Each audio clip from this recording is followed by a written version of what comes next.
Good morning, everyone. My name is Graham and I'm the land steward at Goose Pond Sanctuary. But today I am at Prairie, which is owned by Madison Audubon, and Goose Pond staff manages it. It's 60 acres and adjacent to a fish and wildlife property, Schenneberg Marsh, which is 720 acres. So combined, this is quite a large chunk.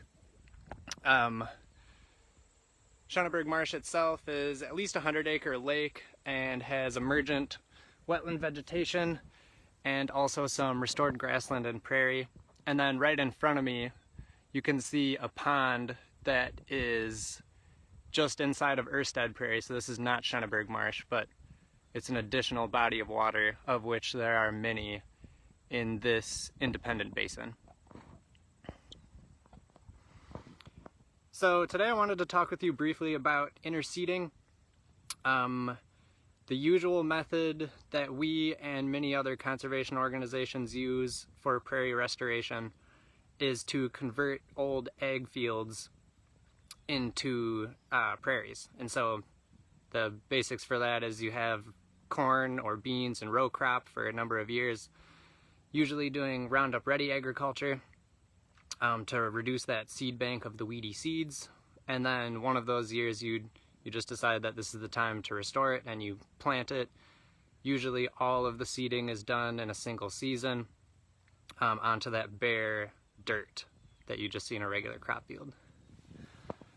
Interseeding is different in that we're not tilling anything up. So in front of me here is basically just an old field of brome. It was used for cattle feed at one time or haying, and so it hadn't been tilled for a very long time. And one thing that would really kind of mess up our situation if we had tilled it is it brings all these weeds to the surface and allows them to germinate, so your weed problem becomes worse after tilling.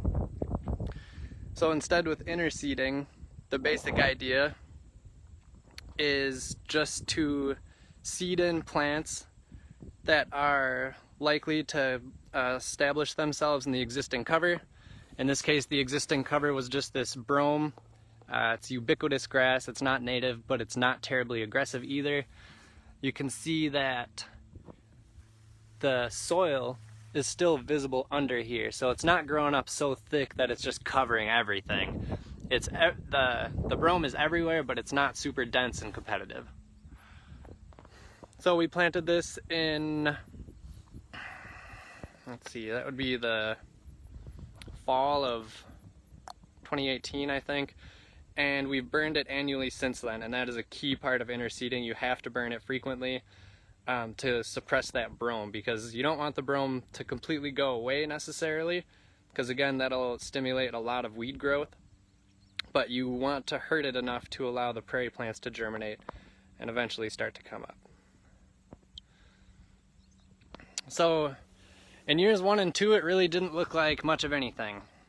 There was some black-eyed Susan. That's a fairly weedy plant that'll come up pretty much wherever you put it. But now that we're in year 3, it's starting to show some dividends. So right here, for instance, is some Illinois tick trefoil that is flowering, or seeding rather now. It's about done flowering here. So I'm just gonna walk around and take a look at a couple of these plants. Here's another Illinois tick trefoil. Here is a round-headed bush clover, another legume. So a lot of the species we planted out here are a little bit drier or shorter species, because despite being so close to the water here, this prairie, this 16 or so acre prairie we're in right now, is really sandy, so it's pretty dry despite being very close to the water table. Right here is a purple prairie clover, common on dry, rocky stuff especially. Here's a rosinweed right next to it. Rough leaves opposite. It's in the Silphium genus. This one we've had a lot of success with, stiff goldenrod. It's another a little bit weedier species, but still definitely a good prairie plant, valuable for pollinators. We've got a showy goldenrod here. So it is finally starting to show a little bit of success out here, and it does take time. That's kind of a given with interseeding.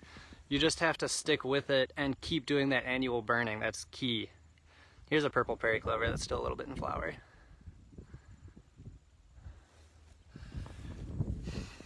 But then we kind of get into areas like this where it's really not a whole lot of anything. Here's an oxeye sunflower. So this prairie's coming along. Its distribution is a little bit patchy, but that's okay. I think it will fill in over time. Here's a young compass plant. We seeded probably maybe 65 or 70 species. And so far out here I've seen probably like 25 or so. So it's coming along. I'm excited for next year though, because in year number 4 I assume that many of these plants will be mature, and so a lot more of them will be flowering. So I'm excited to see how that works out. If you guys have any questions, feel free to drop those in the comment box. Otherwise, I would encourage you to come out and take a look at Erstad Prairie. There is a maybe 7 or so acre restoration adjacent to this interseeding, and that's full of wild lupin and prairie potentilla and showy goldenrod and some other good species. And like I said before, it's right adjacent to Schoenberg Marsh, so it's a great place. Today, since I've been here, I've seen black terns and pelicans and a variety of woodpeckers, so it's a good birding spot, and it's also filled with dragonflies and other friendly insects like that. So again, if you've got any questions, leave those in the comment box and I will get those answered as soon as I can. But until next time, thank you guys for watching, and come out and enjoy this prairie.